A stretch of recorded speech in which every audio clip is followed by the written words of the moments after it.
Carta del apóstol Pablo a los Gálatas, capítulo 5. Leemos a partir del versículo 12 en adelante.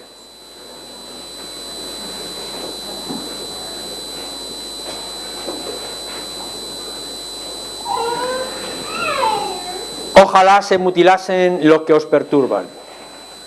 Porque vosotros, hermanos, a libertad fuisteis llamados. Solamente que no uséis la libertad como ocasión para la carne, sino servíos por amor los unos a los otros. Porque toda la ley en esta sola palabra se cumple: amarás a tu prójimo como a ti mismo. Pero si os mordéis y os coméis unos a otros, mirad que también no os consumáis unos a otros. Digo pues, andad en el Espíritu y no satisfagáis los deseos de la carne.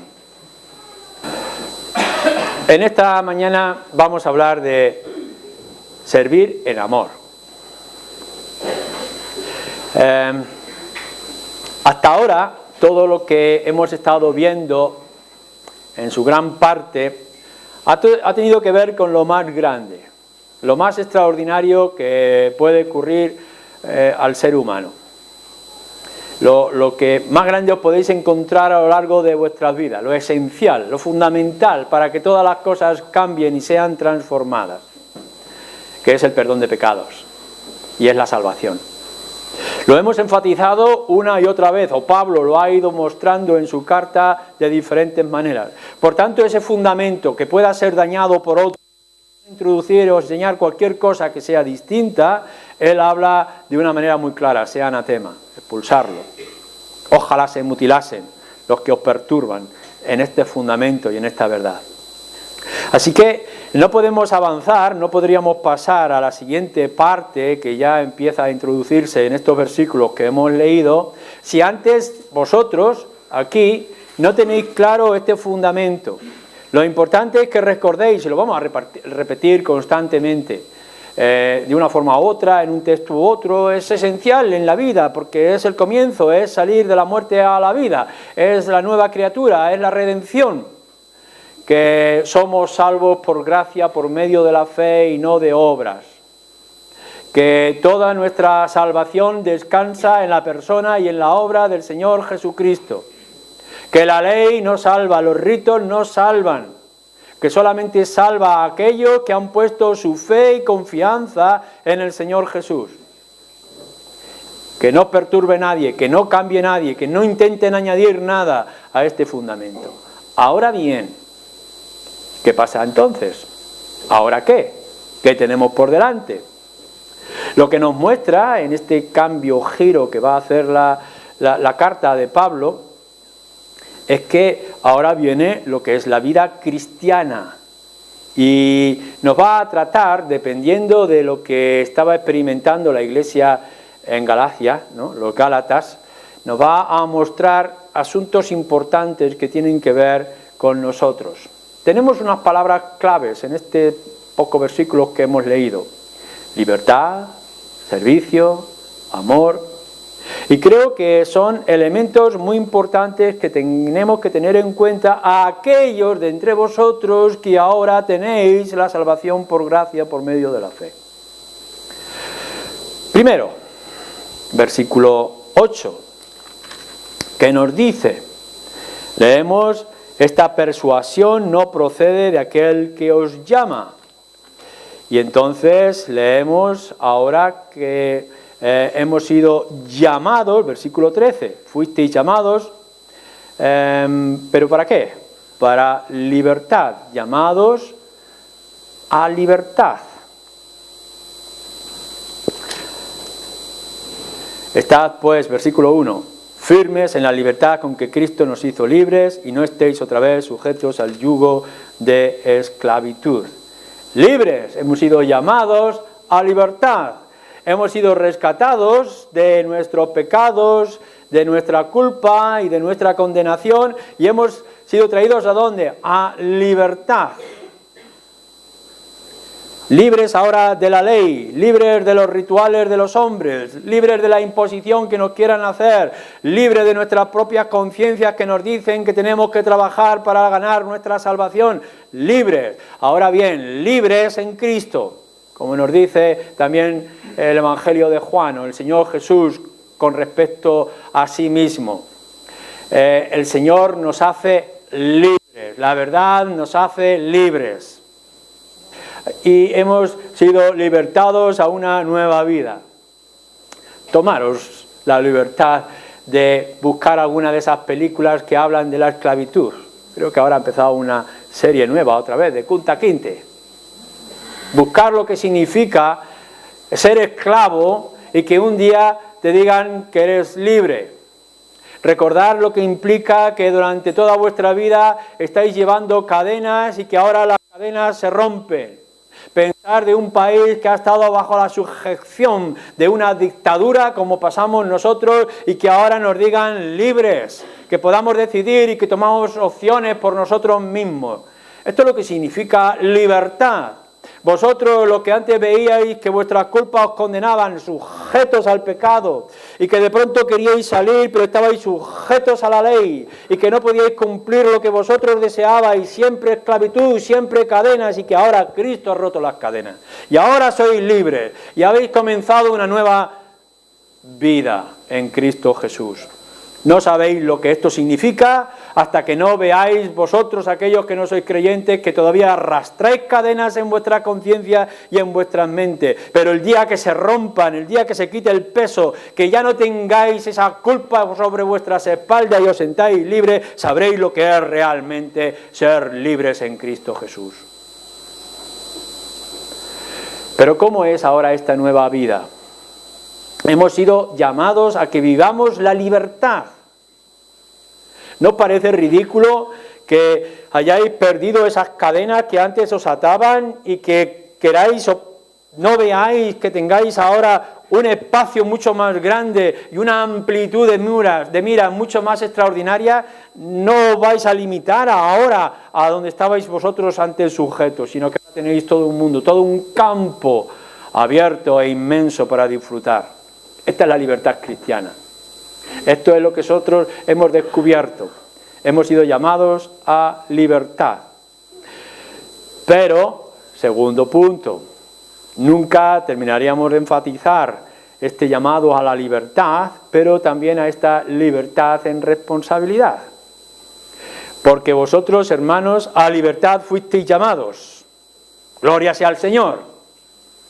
Solamente que no uséis la libertad como ocasión para la carne, sino todo lo contrario, servíos por amor los unos a los otros, versículo 13. Libertados para servir. La palabra servicio aquí está relacionada con la palabra esclavos. Así que fijaros lo que nos está diciendo, habéis sido libertados para seguir siendo esclavos. Esto no es una contradicción. Esto es una paradoja. Es algo que es difícil, costoso de entender, que son dos verdades que parece que se oponen. Tú has sido libertado para ahora entrar al servicio. Claro, capítulo 1 de nuestra carta, el versículo 10.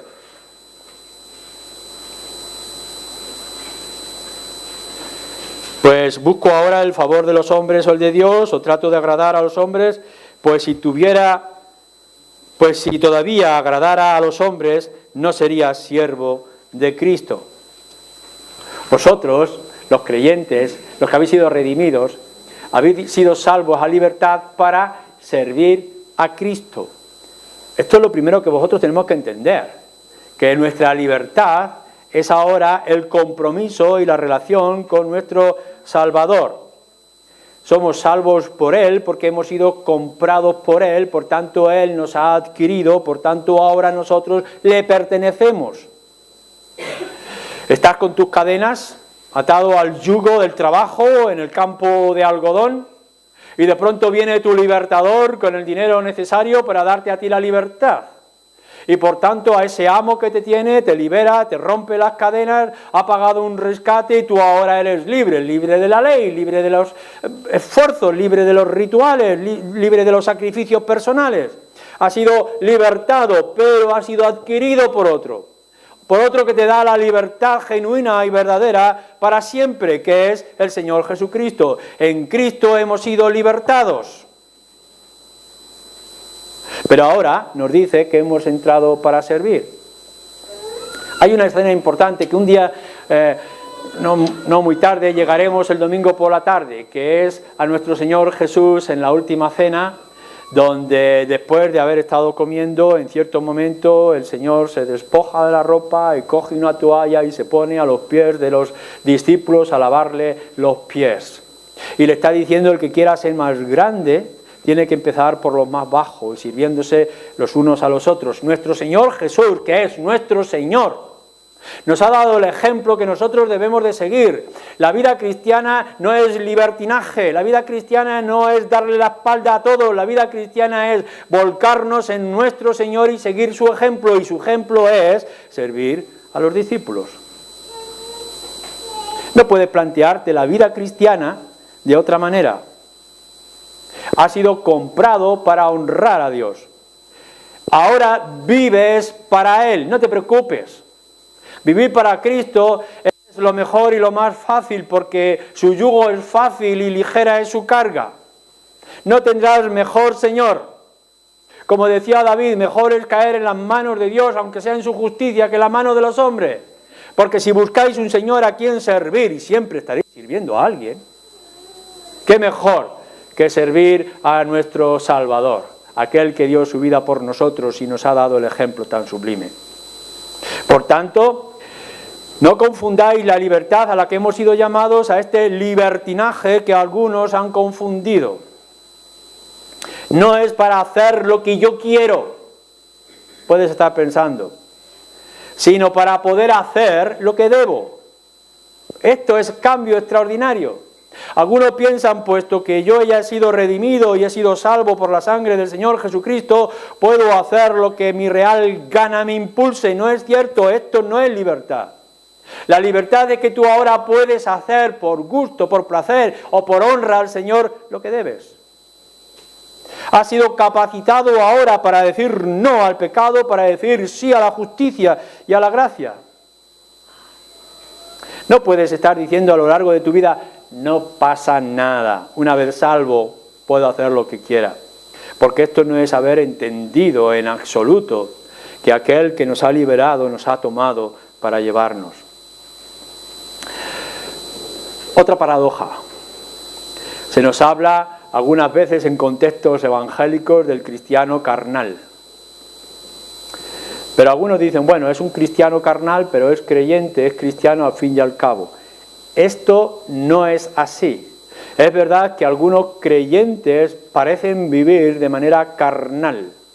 O una de dos. O el Señor te hiere para traerte el arrepentimiento, o no eres cristiano en absoluto. Porque no podemos permitir y no podemos aceptar a la luz de las Escrituras aquel creyente carnal que se deja llevar por los instintos de la carne. No uséis la libertad como ocasión para la carne, o los apetitos de la carne, o los deseos del cuerpo o de la mente que van en contra de la palabra de Dios. No existe de manera real el creyente que agrada a Dios, aun cuando viva una vida de carnalidad. Hemos sido libertados de la ley, pero no podéis caer ahora a la esclavitud del cuerpo, o de los caprichos, o de la mente, o del corazón y de sus deseos, de vicios, de dependencia, de pasiones. Todo esto son errores doctrinales que no podéis dejar entrar en vuestra vida, porque anulan por completo el Evangelio.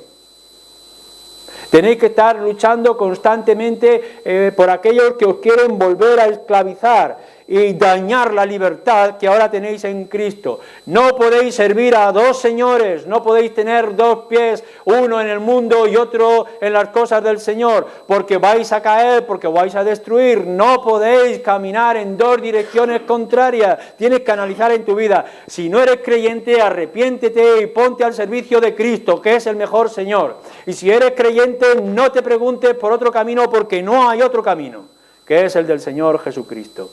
Y esto lo tendremos que enfatizar una y otra vez. Entrar al servicio del Señor, ser comprados por Él, es honrarle a Él.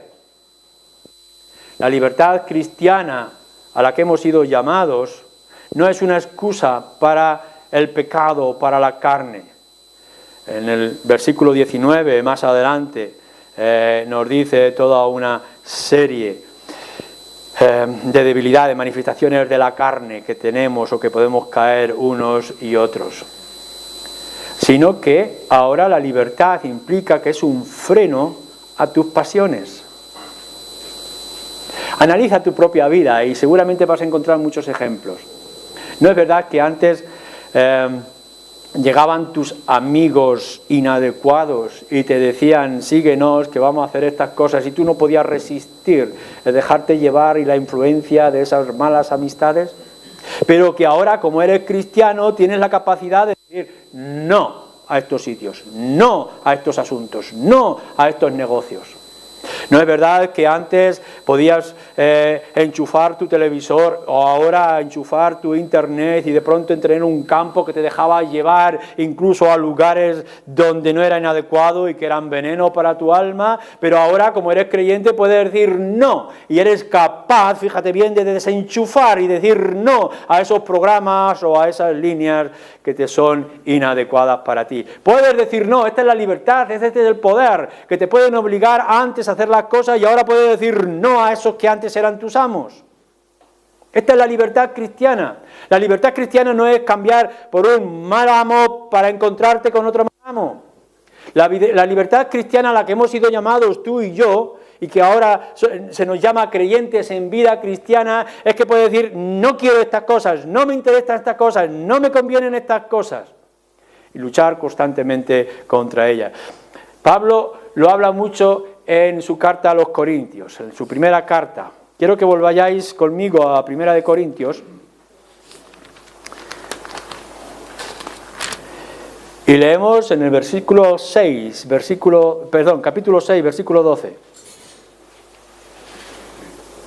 Fijaros el lenguaje que Pablo está utilizando en este contexto de la libertad cristiana a la cual hemos sido llamados, el servicio.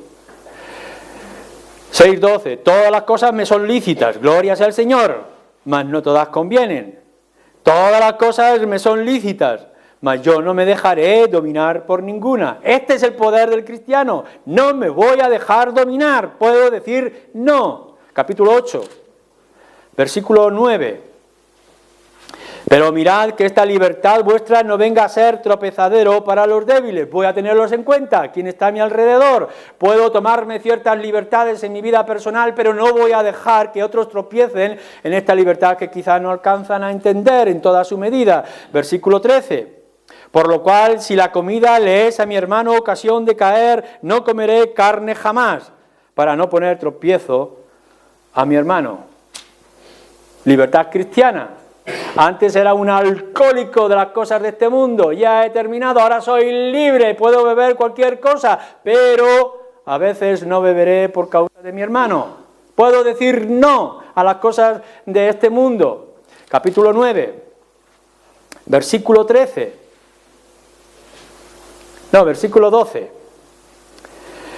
Si otros participan de este derecho sobre vosotros, ¿cuánto más nosotros? Somos libres. Pero fijaros en el versículo 19. Por lo cual, siendo libre de todos, me he hecho siervo de todos, para ganar a mayor número. Gloria sea al Señor, tengo una libertad cristiana a la cual yo puedo usar para ganar a otros, para atraerlos a la luz del Evangelio. Libertad en el servicio, libertad para el trabajo. Capítulo 10, versículo 23. Todo me es lícito, pero no todo conviene. Todo me es lícito, pero no todo edifica. Y así podríamos continuar. Capítulo 11, versículo 1, etc. La carta de 1 Corintios, como también esta parte que tenemos con nosotros de Gálatas, nos va a enfatizar una y otra vez. Mirad, hermanos, vuestro destino antes de encontrar a Cristo era la destrucción. Era el castigo eterno, era el infierno por culpa de vuestros pecados. Ya no hay peligro de estas cosas. En Cristo Jesús hemos sido libertados y por tanto tenemos una libertad espiritual que disfrutar y que vivir. Pero esta libertad no nos puede llevar a otros esclavos, no nos puede, a otros amos, no nos puede traer a otras cadenas, sino que hemos sido libertados para poder decir no a aquello que es malo para nosotros y que podamos entrar en un camino de servicio y de honra a nuestro Dios, servir al Señor y a aquel pueblo suyo que está a su alrededor. Volvemos a los Gálatas. Y Pablo lo señala de esta forma. Hemos sido libertados para servir por amor los unos a los otros. Nuestro servicio de amor. Servimos, pero servimos en amor. El amor que obra. En el versículo 6, porque Cristo Jesús ni la circuncisión vale algo, ni la incircuncisión, sino la fe que obra por el amor. ¿Recordáis cuando lo veíamos? La fe que obra por el amor, la fe que trae como fruto el amor, la fe que obra en nuestras vidas. Y ahora Pablo lo vuelve a decir a los Gálatas y nos lo vuelve a decir a nosotros, a ti y a mí. Nos vuelve a decir que el servicio es el del amor. Hemos sido salvos para libertad, pero esta libertad es para el servicio y este servicio es por amor los unos a los otros. Tenemos, como dice Romanos, el amor de Dios en nuestro corazón. O como nos dice Juan, tenemos este amor que podemos mostrar. Por esto sabrán que sois mis discípulos y os amáis los unos a los otros. Un nuevo mandamiento os doy, que os améis los unos a los otros. Amor, amor, amor. Si hay algo que debe de cubrir nuestra vida por entero, nuestra vida cristiana de principio a fin, por una parte es que primero nos amó Dios, pero que ahora nosotros podemos amar a Dios y amar a nuestros hermanos, e incluso podemos amar a nuestros enemigos. Amor por todas partes. Es el amor que ve y que fortalece a la iglesia. Es el amor que trae luz del Evangelio a la gente para que sepan que somos discípulos del Señor, que amemos como Él amó. Constantemente lo podremos ver en las cartas de Juan y en toda la Escritura. El amor que hemos dicho en más de una ocasión que no son meros sentimientos, que esto es un engaño del diablo. El pensar de que te puedes sentar en la comodidad de tu cama y de tu hogar y decir cuánto amo y que ese amor no te lleve a ningún sacrificio es no entender absolutamente nada. Para que entendáis el amor tendréis que ir a 1 Corintios 13 porque el amor es sufrido, el amor es benigno, el amor no hace daño a nadie. Este es el amor del que está diciendo, un amor que trabaja, un amor que transforma, te transforma a ti y transforma a todos los demás. No puedes decir que eres cristiano si tu fe en el Señor Jesucristo no produce esta clase de amor. Tendrás que corregir alguna parte del camino porque te has perdido y estás distorsionándolo. El Evangelio, la fe, obra por el amor. La fe trae amor y trae un amor claro, un amor que trabaja, un amor que transforma. Son hechos y no son sentimientos. Pero nos dice más el apóstol Pablo. Fijaros lo que le está diciendo. Menos mal que él lo está citando lo que está diciendo también en el Antiguo Testamento, porque es una gran verdad, pero increíble, porque toda la ley en esta sola palabra se cumple: amarás a tu prójimo como a ti mismo. Fijaros todo lo que implica la ley. Hemos estado hablando durante domingos, muchísimas ocasiones, vosotros lo habéis leído. La ley encadena. Queremos cumplir los 10 mandamientos y no podemos. Cuanto más todo lo que los 10 mandamientos puede implicar. Nos sentimos desesperados. ¿Quién de vosotros no ha mirado al espejo de la ley y se ha visto completamente manchado por la suciedad del pecado? ¿Quién podrá cumplir estas cosas? No podríamos escapar de ninguna manera. Es increíble. Solamente con que podamos meditar en uno de esos mandamientos. ¿Quién honra a Dios con todo su corazón? ¿Quién guarda de manera especial el día de reposo? ¿Quién de vosotros alguna vez no ha mentido y nosotros nos sentimos agobiados por el peso de la culpa? Pero viene el Evangelio y te dice, eres libre de esto. Ya no tienes alguien que te manda y que te empuja a la destrucción de tu propia libertad, que es la ley, ya eres libre. Pero cuando ya nos ha dicho de que somos libres de esa ley que atacaba nuestra conciencia y que nos condenaba a la culpa y al infierno, ahora nos dice, ahora sí. Ahora, porque eres libre, has sido llamado a amar al prójimo como a ti mismo, porque en esto se cumple toda la ley. Levítico en el capítulo 19 lo dice, Romanos, Pablo en el capítulo 13 nos lo vuelve a recordar. Amar a Dios, pero pasando amando al hermano, como nos dice Juan en su primera carta, en el capítulo 4. ¿Cómo puedes decir que amas a Dios si no amas a tu hermano que ves? Ridículo.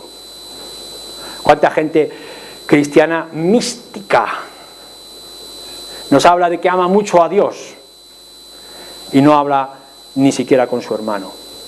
Que está dispuesto a grandes cosas por Dios, al que no ve, pero no está dispuesto a pequeñas cosas con los que le rodean. Así que Pablo lo que está diciendo, ¿ves? Ya eres libre. Ahora has traído una nueva vida, ya eres una nueva criatura en Cristo Jesús. Todas las cosas han pasado, las cosas viejas han desaparecido. Ahora eres libre, ahora bien. Esta libertad se llama servicio al hermano, por amor. Y lo que se te está diciendo es que ames a tus hermanos, a los que ves. Otra paradoja que nos trae el texto. Dice, vosotros sois de los que sabéis, habéis sido libertados en Cristo Jesús, la fe que obra por el amor, ahora entra el servicio, sois nuevas criaturas, os gozáis en el Evangelio. ¿Cómo es posible, versículo 15, que os mordáis y os comáis los unos a los otros?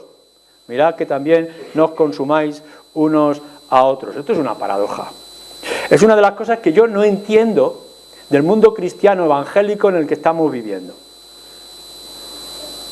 ¿Cómo es posible que haya creyentes que dicen que han sido transformados, que son nuevas criaturas, que entienden ahora que su corazón se llena de pasión por las cosas de Dios, amor a las cosas de Dios, y se muerdan los unos a los otros?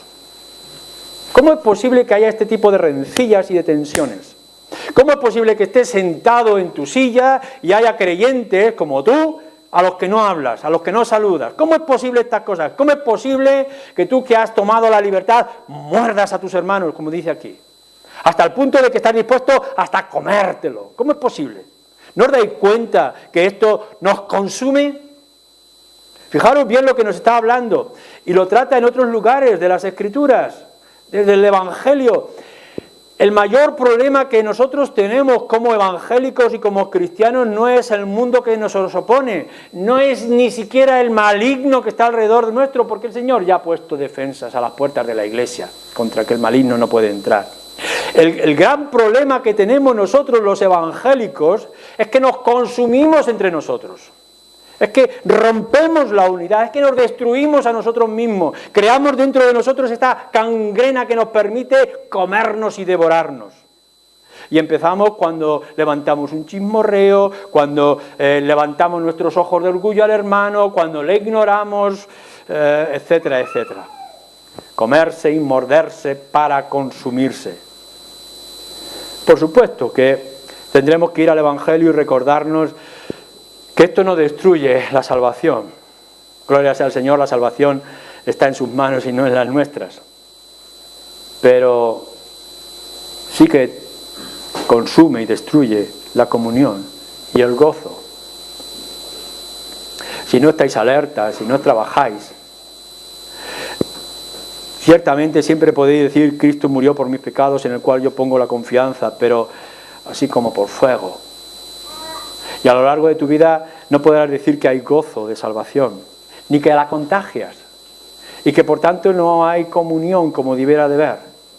Iglesias que se dividen por el color de la pintura de las paredes de su local, iglesias que se dividen porque el uno ha dicho del otro, hermanos que se sientan en la misma fila pero no juntos, aquellos que no saben ni siquiera que existen porque no te gusta su apariencia o su nacionalidad, comerse, morderse, devorarse. Esto es una paradoja. Y lo vemos constantemente a nuestro alrededor. ¿Cuántos dicen ser cristianos pero están actuando como el que no es cristiano? El Señor nos tendrá que dar sabiduría para que podamos entender algunos de estos misterios horribles que nos rodean. No, lo que nos dice la Escritura es que tú has sido liberado de tus cadenas y has sido traído a una nueva libertad en la cual tú te puedes gozar el resto de tu vida. Gloria sea al Señor que Cristo un día murió en la cruz por tus pecados. Pero ahora en esta nueva vida lo que te está trayendo es trabajo y responsabilidad. Puedes decir no al pecado y puedes buscar la gloria y majestad, servicio a nuestro Señor, a cual te debes. Y por tanto, porque te debes a Cristo y te debes a Dios que te ha redimido, tienes que tratar con tus hermanos que están alrededor y tienes que tratar con tus hermanos en el servicio. Y este servicio de llevar las cargas los unos de los otros entra por el amor. Y no es un amor de meros sentimientos o emociones, sino que es un amor que trabaja, es un amor que obra, es un amor que transforma todo lo que está a tu alrededor. Un condimento que es insípido no es condimento, es inútil. La sal que no sala es para hollarla, para pisarla con los pies, para echarla a deshacer la nieve en todo caso.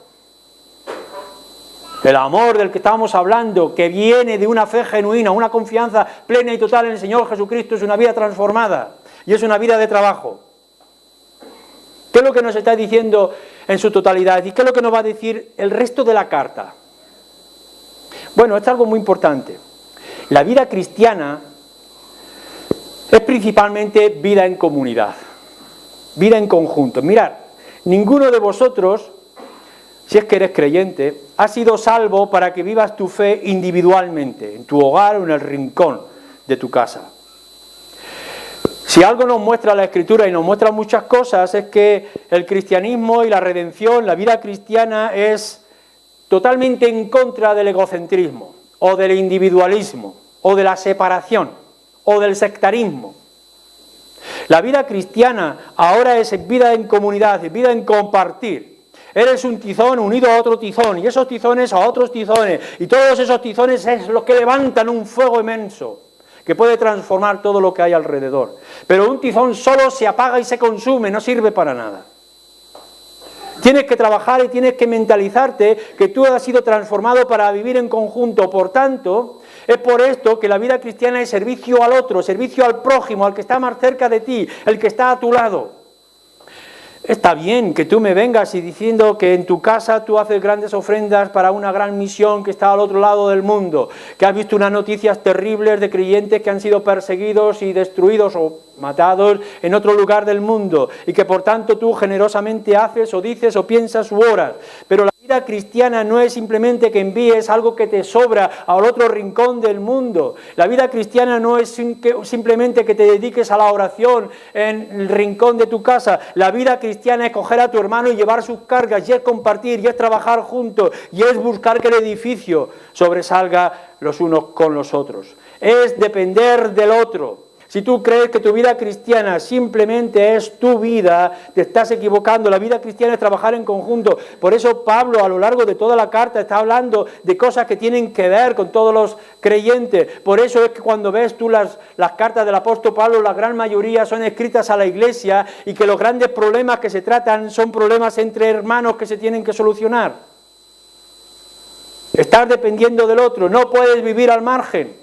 No puedes evitar las reuniones, no puedes decir que eres un creyente que adora al Señor en su casa si no adoras en la iglesia, si no compartes en la iglesia, si no participas en las decisiones de una iglesia, si no te comprometes en la iglesia, es que no estás entendiendo nada, te estás equivocando de camino. Ciertamente vas a encontrar a lo largo de la Escritura instrucciones individuales, cosas en las cuales tú debes de trabajar y debes edificarte para ti mismo. Que te tienes que centrar y que tienes que buscar en la oración y tienes que buscar el ayuno y tienes que fortalecer tu fe, etcétera, etcétera. Pero a partir de ahí, de todo lo que tú recibas, de todo lo que tú te llenes, tienes que dar a los demás. Los demás se tienen que edificar de ti, tienen que verte, y tú tienes que ser ayuda a los demás. Otra cosa, mirad, la mejor manera de saber que nuestro ropaje tiene manchas es que alguien sincero venga y nos lo diga. Si hay algo que nosotros tenemos que reconocer o corregir, son los demás que no lo puedan decir. Si tú te encierras en algún lugar o te separas de alguna manera o te crees proteger de las debilidades de otros, en realidad te estás llenando de un polvo que nadie te va a decir que te está dañando. Necesitas salir a la luz, necesitas tratar con los hermanos, necesitas vivir la vida cristiana, necesitas compartir el amor y, por supuesto, necesitas ser alimentado por el amor de otros. Si no tenemos este concepto, no vamos a entender el resto de la carta. Tienes que abrir tu mente y tu corazón a la Escritura. Y no solamente decir sí, sino que la tienes que aplicar. Y la tienes que aplicar ya. ¿Para qué has sido salvos? Lo dice allí. Salvos para servir. Y si no has sido salvo para servir, ¿para qué cosa sirves? Que el Señor tenga misericordia y nos ayude a disfrutar y a honrar con nuestra vida al Señor que nos compró. Amén.